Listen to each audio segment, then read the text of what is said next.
This is the Loan Creator YouTube. We hope this video helps. You're starting inside Gcash on your iPhone. Sign in with MPIN or biometric unlock so you can make changes. Once done, tap the menu icon, then go to Profile or Settings and open linked accounts or payment methods. This is where external payment providers appear.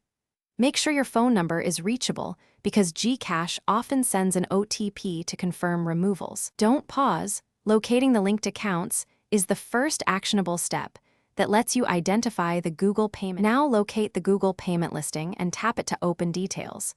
You'll see options like Edit or Remove. Choose Remove or Unlink to start the disconnection. Gcash will prompt for authentication. Use MPIN, Face ID, or Touch ID and may send an OTP to your number for security. Follow each on-screen confirmation. The app explains why this protects your funds and prevents future charges. After you confirm, wait for the success message so you know the unlink completed correctly. Finish by returning to linked accounts and verifying Google payment is no longer listed. That confirms the unlink. Make sure to review recent transactions so any pending authorizations are clear. If the app still shows Google payment, close and reopen Gcash, check for an app update, then try again. Sometimes session data blocks changes.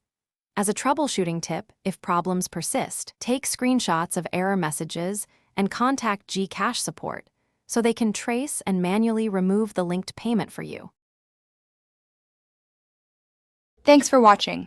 Consider subscribing if we helped you.